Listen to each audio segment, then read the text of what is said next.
Sejam bem-vindos ao Papo de Êxito, mais um episódio. Hoje está um dia especial. Olha, antes de qualquer coisa, tá aí inscreva-se no canal, não dê um like não, porque você pode não gostar e depois vai se arrepender. Eu fico chateado quando dá like e depois dá dislike. Então, olha, assista todo, mas já se inscreva, porque são episódios interessantíssimos. Olha, gente, hoje eu estou bem comportado, porque eu vou estar diante de uma autoridade aqui em um tema muito importante. Eu até vou ler aqui, olha, um texto, vou ler mesmo, tá? Porque foi um texto que eu garimpei para dar isso aqui. Hoje vamos abordar uma forma de tratamento do colaborador que causa revolta para uns, indiferença para outros e indignação para uma comunidade das próprias pessoas que sofrem diretamente com isso. Estou falando do preconceito com os profissionais 50 a mais e aqueles que logo, não se esqueça, logo estarão também nessa condição. Então, é um motivo de a gente ficar atento. Vamos conversar com gente que entende do tema e tem uma referência global no tema. Vinheta, por favor.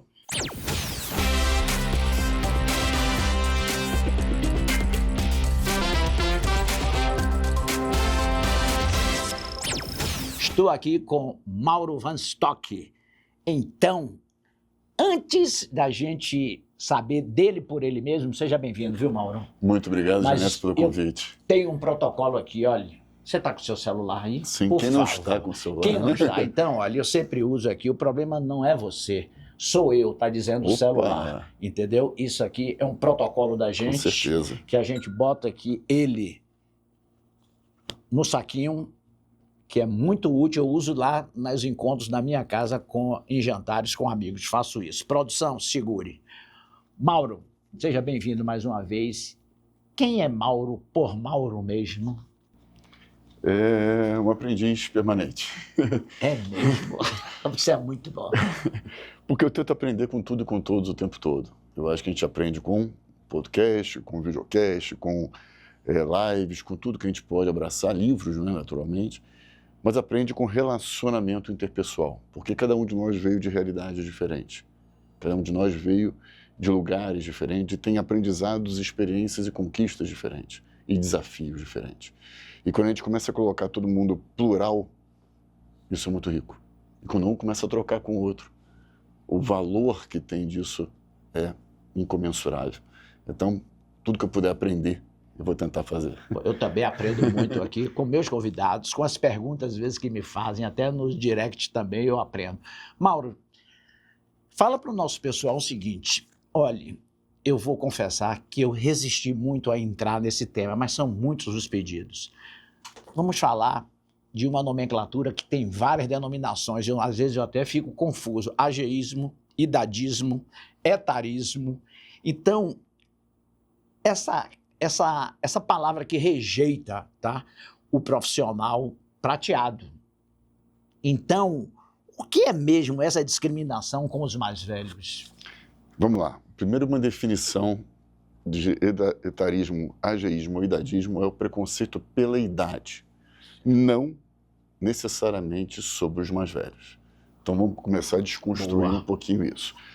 É o preconceito entre o mais novo e o mais velho e o mais novo, ou seja, não tem idade. Ah, é para qualquer, seja o mais novo ou mais velho? Todas as idades sofrem de etarismo. Ah, perfeito. E o etarismo é tão grave no mundo inteiro, não apenas no Brasil, que a Organização Mundial de Saúde fez uma pesquisa recente e detectou que metade, 50% da população mundial, já sofreu algum tipo de atitude preconceituosa em relação à idade.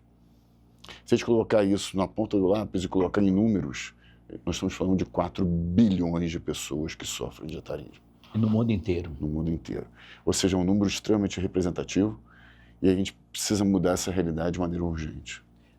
Você falou desses números aí absurdos, mas isso tem uma estatística separando que seja do mundo corporativo? Estou imaginando que essa aí engloba tudo, na diversão, fora do mundo corporativo, essa. E tem alguma específica para o mundo corporativo? Tem várias específicas. Então, por exemplo, eu vou começar de cima para baixo. Ok. Um preconceito que pouca gente percebe é o que a gente chama de aposentadoria compulsória. Então, o profissional tem 59 anos, ele faz aniversário, e mesmo sendo respeitado pelo mercado, entregando resultado, reconhecido, aos 60 anos ele tem que levantar daquela cadeira obrigatoriamente e ir embora da empresa. Olha o preconceito embutido. Fator idade. Data de nascimento. Então, até uma política de uma empresa que traz esse número determinado que tem que sair, 60, já é um 62, sinal de 65 preconceito? anos, total. Vamos começar a falar para o profissional que tem uma idade inferior, 40 anos. Foi feita uma pesquisa pelo InfoJobs recentemente, detectando que 70% dos profissionais acima de 40 anos no Brasil, 40 anos, sofrem de preconceito etário. E uma outra pesquisa detectou mais recentemente que 50% das mulheres entre 30 e 39 anos sofrem de etarismo. Ou seja, eu passei 3 números com faixas etárias diferentes. Então, ela é aplicável, o etarismo, infelizmente, ela abrange todas as faixas etárias. E a pergunta que eu vou fazer, isso aí que eu vou fazer Faça a para pergunta, você. isso aí, pronto. Se o profissional ele tem que sair obrigatoriamente daquela empresa com 60 anos, porque de alguma forma não serve mais para aquele ambiente, eu vou fazer 2 perguntas. Primeiro, ele vai se tornar conselheiro, por exemplo, muitas vezes, ou consultor. E aí ele serve para o mercado de trabalho. Como conselheiro e consultor, ele é endeusado, mas como colaborador, ele é rejeitado. É assim que deve funcionar. Segundo, se ele tem 60 anos e vai viver muito brevemente, né, até os 100 anos, o que ele vai fazer dos 60 aos 100 anos? Então, olha os desafios enquanto sociedade que a gente precisa contemplar. Hoje já tem 8 países no mundo que a média de expectativa de vida são 102 anos. E eu li Muito recentemente brevemente. de um estudo que o ser humano que vai viver 150 anos já nasceu. Então, é uma coisa que você tem que realmente pensar qual a ocupação dessas pessoas, ou é a própria pessoa que tem que pensar o que é que você vai fazer? Excelente pergunta. Por quê? Primeiro, países como o Japão já ultrapassaram a marca de 30% da população acima de 65 anos. Ou seja, 1/3 da população. E o Brasil vai chegar em 2070 tendo quase 40% da população acima de 60 anos. Quase metade da população vai ser acima de 60. E se a gente começar a perceber os reflexos que isso tem no mercado de trabalho, na sociedade, na dignidade profissional, isso é extremamente preocupante. E no lado profissional, como é que vai ser a saúde física dele? A saúde emocional, a saúde mental, a saúde relacional, o equilíbrio em termos espirituais. Como é que ele está olhando esse novo mundo em termos de aprendizado contínuo? E o etarismo, como é que ele vai lidar com isso? Então são vários desafios para a gente poder chegar com a qualidade de vida que a gente quer e a gente merece até os 100, 150 anos, por exemplo. Hoje a gente vê muitas empresas, claro, a grande maioria preocupado com ESG. O etarismo, ele se encontra aí, é diversidade ou inclusão? É muito interessante essa pergunta, porque a gente tem uma frase no mercado que fala que diversidade é chamar para festa, inclusão é chamar para dançar. Isso. Eu já escrevi um artigo na Exame, da revista da qual eu sou colunista, meio que colocando em outro patamar. Porque, para mim, a inclusão e a diversidade têm que acontecer todos os dias dentro do ambiente corporativo. Ela tem que ser genuína e não midiática. E por que eu rejeito esse tipo de frase? Como várias outras, por exemplo. Porque a festa vai acontecer uma vez ao ano. Vai acontecer uma vez a cada semestre. Então, é pontual. E essa ação não pode ser pontual, tem que ser contínua. Então, quando as empresas começarem a perceber que a integração geracional, a integração entre todas as diversidades, porque todos nós temos várias diversidades, a integração real, ela traz pluralidade, traz diversidade, ela traz inovação e traz criatividade. E a palavra criatividade não à toa tem a idade no meio. Então, isso já foi mais do que comprovado em estudos científicos do mundo inteiro. E por que a gente não junta isso num ambiente realmente harmônico, em que todas as gerações de diversidade possam conviver pacificamente?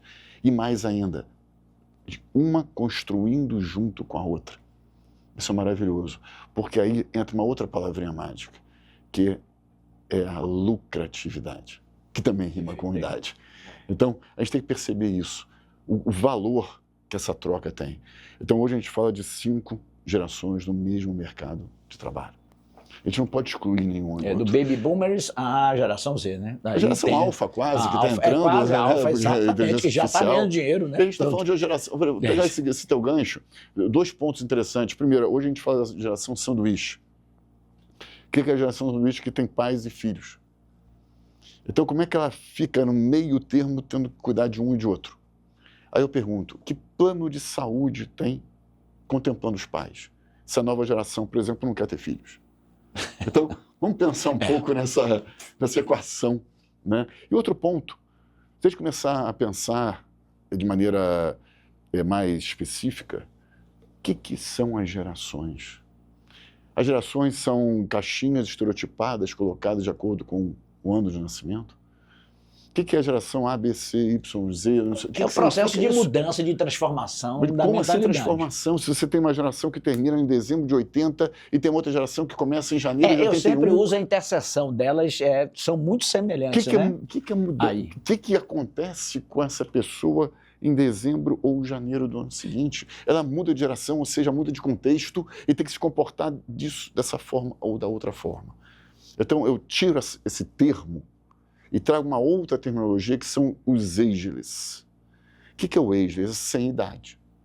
Pessoas que se agrupam por terem interesses, comportamentos, perspectivas comuns. Certo. Então, não importa se você tem 70, se tem 20. O importa é para aquele ambiente corporativo... Você falou 70 aqui, para esse boneco aqui. Foi para mim não, né? Foi para aqui, para ele. Tá certo. Nenhuma. Tá bom. Né? Eu olhei para ele, a câmera está comprovando que eu olhei para ele, ok, tá bom. pelo exercício dele fazer isso pela dedicação dele, pela superação dele. E falei com ele, ele pode ter 70, como outros podem ter 20. Agora, quem diz que o 20 é mais ativo que o 70? Ou que 70 é mais ativo que o 20? Eu tenho um profissional que eu conheço que tem 72 anos, em que ele lançou agora uma plataforma de educação no metaverso. Olha só. Fantástico. Tem outro profissional, que é o Walter Long, que eu sempre cito, que é um cara fantástico, que foi presidente da Editora Abril, e se reinventou falando sobre inteligência artificial. E nessa área, ele fala uma frase que é bem bacana, que quem vai ser mais valorizado com a inteligência artificial são as pessoas mais velhas. Por quê? Porque tem repertório, tem experiência e vão saber fazer a pergunta certa. Fazer a pergunta certa, eu concordo. Exatamente isso. Então, eu estou falando de 2 profissionais criando com metaverso inteligência artificial e tem mais de 70 anos. E aqui o garotinho também. Você deu um gancho legal, porque a gente vê o estereotipo que bota geração Z, não quer trabalhar, não quer ser líder. Então eu já fui geração Z, porque eu não queria liderar ninguém, eu queria me fixar no lugar, não queria minha qualidade de vida, queria que tem a ver isso com geração? Pois é, isso eu também pensei aí, assim geração, lá atrás, na minha idade lá, que eu tinha 23 anos, 24 anos. A geração milênio, geração não sei o que, não quer trabalho flexível, eu também quero trabalho flexível. Quer equilíbrio de vida, eu também quero equilíbrio de vida. Eu tenho 55 anos, sou da geração, teoricamente, geração X. Então... Mauro, e você foi uma inspiração para esse nosso papo de êxito, porque eu conversei com você e você me ajudou a quebrar a barreira que eu estava. Porque eu disse assim, eu não quero falar sobre etarismo porque seria eu advogar em causa própria. Apesar de que eu sofri muito pouco. Você tem quase 150, nada. Né? 150, eu vou ver até 150. Você tem acima de 50. Acima de 50. Você tem, né? Tá, okay. Ótimo. Então, eu nunca sofri esse tipo de preconceito. Não, eu vou dizer que sofri, não. Sofri umas 2 ou 3 vezes, que eu não vou dizer porque o cara vai se identificar e vai ficar morrendo de dor de consciência, tá bom? Porque eu vou... Mas eu tive muito pouco. Agora, tem uma sinalização. Eu digo o seguinte, a gente tem que ser velho com dignidade.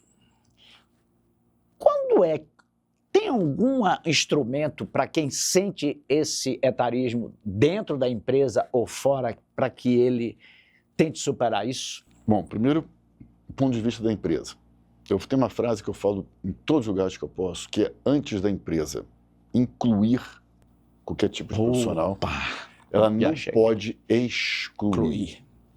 Porque o processo seletivo, muita gente terceiriza para a inteligência artificial, para a tecnologia, só que quem coloca os dados dentro da tecnologia é o profissional. Então esse profissional tem que estar consciente. Então o primeiro ponto é a conscientização. Tem que colocar ela mais isenta possível, porque o profissional pode ser competente aos 20, pode ser competente aos 70, 80, ou pode ser competente aos 20, competente. Então ninguém está falando aqui para contratar o profissional mais velho ou mais novo. É pelas habilidades, competências e talentos que ele tem. Ponto número 1. Segundo, como é que o profissional pode se reinventar dentro desse ambiente? Primeiro, tem uma frase da Marta Gabriel que eu gosto muito, que ela fala que se você não quer ser um robô, não haja como um robô.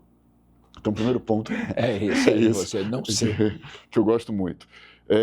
Então, primeiro, ter um autoconhecimento. Quais são os teus pontos positivos, os teus pontos negativos, o que você precisa aprimorar? Primeiro ponto aí.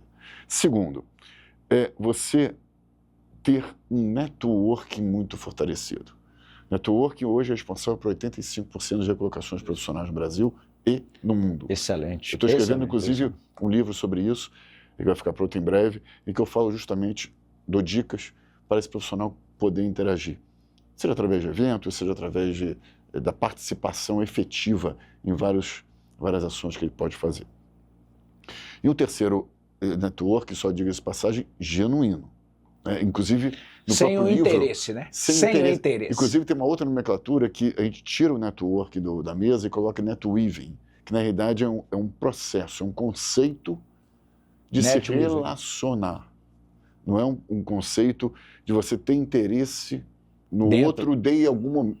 Eu vou fazer uma coisa para você porque você pode me ajudar, mas não é você que vai me ajudar. Você pode indicar alguém e esse alguém lá na frente pode, de alguma forma, interagir. Então, é descompromissado. Então, essa é a diferença do network para o netweaving. E um terceiro é o fortalecimento, hoje, da marca profissional. Quem aquele profissional é?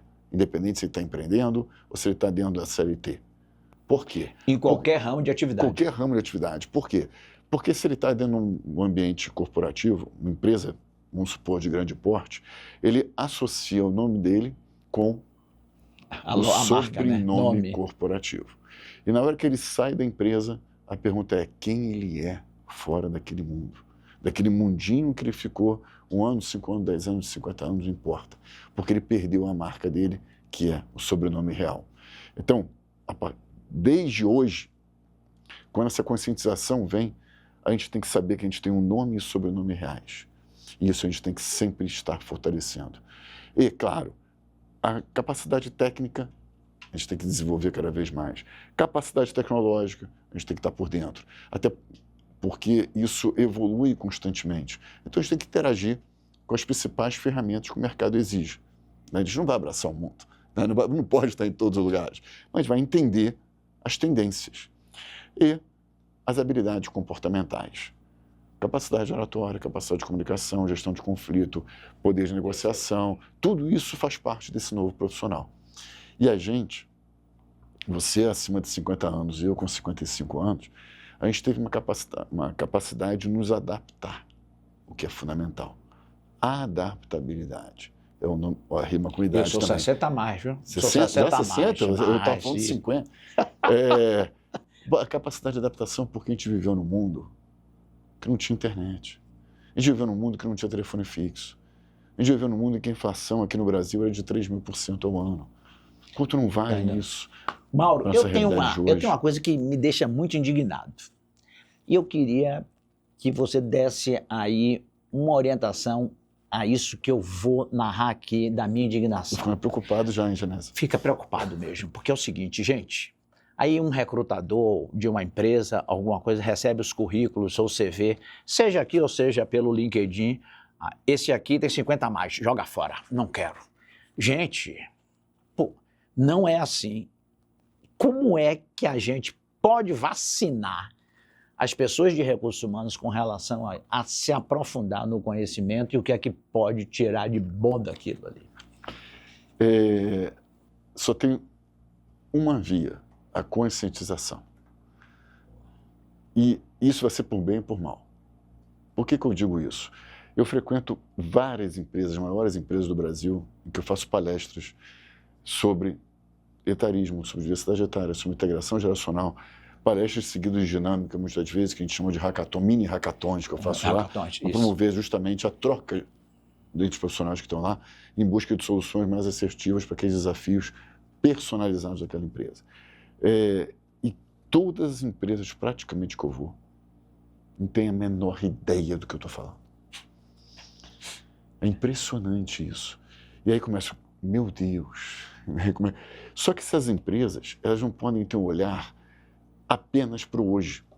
O que a gente chama de ambidestria corporativa. É olhar o hoje pensando nas tendências do amanhã. O envelhecimento populacional é uma mega tendência colocada pela Organização Mundial de Saúde. Não sou eu que estou falando. Isso vai acontecer. A curva do envelhecimento no Brasil, ela está subindo os 60 a mais e os outros estão caindo. Em algum momento, essa empresa vai perceber que vai ter que inserir profissionais mais velhos. Eu acho que eu vou viver até 180 anos nessa toada aí, vou ficar até lá. Ó. Vai ter espaço. E aí o que acontece? Começa a se criar plataformas e iniciativas no mundo inteiro, que está crescendo demais, de profissionais sob demanda, que também querem um equilíbrio, querem um horário flexível e vão entregar resultado. E na hora que entregam resultado, eles são muito mais felizes porque estão a trabalhar com 3, 4 empresas simultaneamente. Agora eu vou perguntar a você que vai doer na sua pele agora. Eita! O que é que lhe levou a você se aprofundar e ser, assim, uma pessoa de conhecimento e transmite conhecimento sobre o etarismo? E se você sofreu algum tipo de preconceito em relação a isso aí na sua jornada? Bom, eu particularmente... 2 perguntas em uma, tá? Em uma. Em uma. É mais caro, hein? Eu não sofri, tive a felicidade de não sofrer etarismo. Não estou nesse índice, felizmente. Agora, quando a gente fala de etarismo, antes de poder responder, a gente tem que entender que o preconceito ele é acumulativo. Então, por exemplo, um profissional 60 a mais, se ele for mulher, ele sofre duplamente. Se ele for mulher e preto, sofre triplamente. Se ele for PCD, 4. E ele pode ser tudo isso junto. Pode ser tudo isso junto. E como é que fica esse profissional? Então a gente tem que perceber a gravidade da interseccionalidade quando a gente fala de preconceito. Por quê? O profissional que é preto, por exemplo, ele envelhece de maneira diferente do profissional branco. Então a gente tem que olhar a desigualdade também nas regiões que ele mora e como é o comportamento de cada um deles. E aí, falando de mim, de onde surgiu isso? Primeiro, há 30 anos eu tenho uma empresa, hoje eu tenho 3, 4 empresas, mas lá atrás eu criei uma empresa de comunicação, que a gente faz livros e biografias. Então a gente sempre trouxe a história de vida daquele biografado, de vida profissional, daquele biografado. A gente entregava muitas vezes o livro, entrega até hoje o livro, no aniversário dele. Então imagina reunir a família para entender e deixar permanentemente aquela história retratada em uma obra literária, né? Isso aqui tem um efeito muito grande. Mas mais recentemente, alguns anos atrás, foi um exemplo que eu quero dar que eu acho que é incrível, que foi a minha participação em um hackathon, o primeiro hackathon que eu participei. Hoje eu sou jurado do maior hackathon do mundo e sou parceiro do Copa do Mundo de Startups, hoje. Mas naquela época, ninguém falava de startup. E aí, em um evento, quando eu falei do networking, né, frequentar os eventos, eu ia para todos os eventos que eu podia, presencialmente, porque nem tinha, né, um ambiente virtual. E aí, em um evento, sexta-feira de manhã, eu recebi um convite de uma amiga minha para ir num evento sexta-feira de noite. Eu falei, mas que evento é esse? É Startup Weekend. Eu falei, bom, Weekend a gente sabe, né? Fim de semana, legal.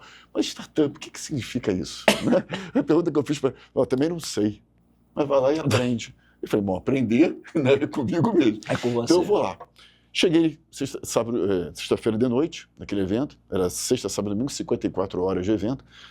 Eu olhei lá, um público todo de 19 anos, 18 anos e tal. Eu olhei para mim, olhei para lá, está falando sobre startup, está falando...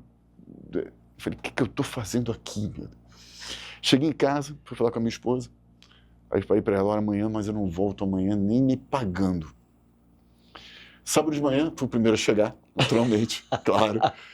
E aí a gente ficou trabalhando 54 para criar uma startup do zero. Ou seja, não sabia que a startup criar do zero, com pessoas que eu não conhecia, com nada. Tudo errado para mim. A gente foi apresentar, eu era do 6º grupo e tinham 12 grupos aproximadamente, e a gente ganhou o evento disparado. Uma coisa que eu pensei que ia ser o último colocado, a gente foi o primeiro. Claro, e você era o mais velho do grupo, né? Desse grupo. Disparado, tinha o dobro da idade do outro, né? Dos outros lá, todos. E aí, não só do grupo, mas do evento inteiro. 150 pessoas lá. E aí eu comecei a entender o que aconteceu aqui. E, coincidentemente, a gente tinha criado uma startup para o público acima de 60 anos, que era tornar esse público ativo, mentalmente, emocionalmente, com aulas na casa da pessoa, ou ia ter uma aula de inglês, de tecnologia, enfim. E aí eu comecei a tentar entender a magia que tinha acontecido. E comecei a estudar esse assunto. A gente foi fazer o primeiro evento lá no Rio, eu queria colocar 30 pessoas para poder validar, e 300 pessoas se inscreveram lá, eu tive que fechar a porta. Eu falei, bom, alguma coisa tem. Comecei a fazer postagem no LinkedIn, 2 meses depois o LinkedIn me deu o título de Top Voice. Eu falei, opa! Pegou na aí feira. O Exame me dá uma coluna, o Terra me dá uma coluna e por aí vai. Eu falei, alguma coisa tem aí. Agora, eu fiz um episódio recente, Mentoria Reversa. Onde os dois aprendem, o jovem aprende com o mais velho e o mais velho aprende com o jovem, que mais ou menos foi esse seu hackathon que você teve. Aí eu lhe pergunto o seguinte, tem uma outra corrente também que vai dizer assim, caramba, eu não vou renovar a empresa não, vou ficar com essas pessoas 60 a mais, 70 a mais e não vou renovar? Você não encontra esse contraponto, não? Vamos lá. Primeiro ponto, eu tento desconstruir algumas palavras que o mundo corporativo tem mania de ficar repetindo o tempo todo. Então, mentoria. A mentoria, ela, na minha concepção, ela não pode ser reversa. Porque a palavra reversa embute um preconceito. Normalmente é o mais velho dando mentoria para o mais novo. Isso. E por que o mais velho? Por que o mais velho não pode aprender com o mais novo? Pronto, exato. Então, o foco é esse. Porque é que o mais velho não aprende com o mais novo também. Exato. Eu aprendo todo dia. Aqui no estúdio você viu, né? Perfeitamente. Então, eu chamo isso de mentoria cruzada ou mentoria bilateral. Os dois aprendem simultaneamente. Então, primeiro vamos desconstruir essa palavra. Outra palavra também que vou ter que fazer outro episódio de reconstruir aí esse episódio, viu, gente? Com essa nova nomenclatura aqui, me aguarde. Mas é interessante, porque eu faço mentorias há vários anos, e nos 3 últimos anos, por exemplo, já fiz mais de 800 mentorias para executivos de grandes empresas. E o que eu aprendo com eles, geralmente, é fantástico. E é exatamente isso que eu quero passar. Quando a gente fala nomenclaturas corretas, a gente consegue se abrir para o novo, abrir para novas experiências. E só concluindo uma outra palavra também que muita gente usa, que eu quero aproveitar a oportunidade só para desconstruir novamente, é quando a gente chega para os RHs, por exemplo, a pessoa fala assim, porque nós temos que criar ações, iniciativas, para reter o colaborador. Eu também, eu falo, abominável essa palavra. Você vai deixar ele preso aonde? Retenção, quer fazer retenção? Vá numa cartomante na Bahia, no Pai de Santo, jogue búzios, faça um feitiço para segurar. Mas retenção? Mas como assim retenção? É o mais discriminatório possível. Claro! A escravidão leva a escravidão, você reter as pessoas. Você vai reter o colaborador, ou seja, é nesse ambiente que você vai contratar um colaborador. Então, vamos começar a tirar um pouco. Isso aí. Outra coisa também, que aproveitando, quando a gente fala aquela frase, a famosa frase, vamos aprender, desaprender, reaprender. Né? Eu gosto dela, viu? Mas quem é que desaprende, Janésio? Ninguém desaprende nada. Isso. É verdade. A gente conversava aqui antes um pouquinho, ninguém que aprendeu, você não desaprende. Você tem que abrir espaço para aprender novas coisas, né? Você vai reformular aquilo que você aprendeu. Aí, ok, você vai aplicar outra metodologia, você vai tentar, né, eliminar aquele erro, né, que a gente pode cometer no passado. Ok. Mas agora não, agora você vai para frente. Então, se a gente conseguir incorporar tudo isso, como falar em conflito geracional, para de conflito, vamos falar de harmonia. Estamos chegando ao final. Cara, aqui pensei que tivesse 5 horas de... Não, nós vamos estar aqui. Eu queria saber o seguinte, qual é o gatilho para a pessoa saber que está na hora de parar? Tem isso? Tem alguma fórmula para isso? Por quê? Tem que parar. Pronto. Eu acho que não é, não é isso. A gente não pode parar. Cada um tem um ritmo, sem dúvida nenhuma. Mas se você quer se aposentar aos 60, se aposenta. Você vai ficar quanto tempo viajando? Quanto tempo usufruindo? Ano sabático? Quanto tempo para tudo isso? Você vai ter um ano sabático, ok, beleza, não sou nada contra. Cada um tem o seu tempo, né? O seu tempo e a sua forma de continuar. Agora, o que você vai fazer ao longo de mais 30, 40 anos você vai viver? Então você tem que atuar de alguma maneira. Pode ser voluntariamente, pode ser de maneira... Como é que você vai ser remunerado para poder pagar as suas contas ao longo de mais 40 anos de vida que você vai ter? Você trabalhou 30 e acumulou dinheiro para viver mais 40 depois de vida. Isso. É isso. Onde está esse cálculo? Quem consegue fazer isso? E mais ainda, essa geração mais velha, a partir de 50 anos, ela é responsável integral ou parcialmente pela entrada de recursos financeiros de 76% dos lares no Brasil. Se ela fica desempregada, eu estou falando da dignidade, estou falando da família, da sociedade, da economia do Brasil. É a que tem maior poder aquisitivo, é a que compra pela internet mais. Então, olha o que a gente está falando. Não pode discriminar. Mauro, chegou o nosso momento da cera. O que é cera, Genésio? Vou soltar a vinheta e você vai ver aqui agora. Solta a vinheta da cera.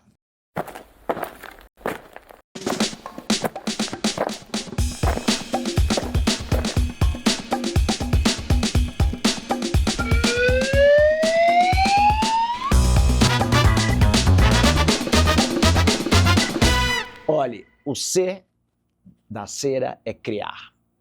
O E da cera é eliminar. O R da cera é reduzir. E o A é de aumentar. Na vida profissional, qual é o C que você sugere? Criar. Criar novas oportunidades, criar novas aberturas, criar novos aprendizados. Viver plenamente, criando oportunidades e se inserindo em lugares novos, que você muitas vezes não tem oportunidade naquele momento. Perfeito. E o E de eliminar? Eliminar a terceirização. Por exemplo, eu não consegui emprego porque a economia está ruim. Eu não fui lá na entrevista do trabalho porque estava chovendo. Eu não consegui terminar isso porque está muito quente. Para de terceirizar para os outros. Entendeu? Você tem que assumir o protagonismo da sua vida e da sua carreira. Excelente, excelente. Vou usar essa, hein, gente? Muito boa. E o R de reduzir? Reduzir é... Eu falei bem baiano agora, reduzir. Eu falar assim mais, reduzir. Vamos lá.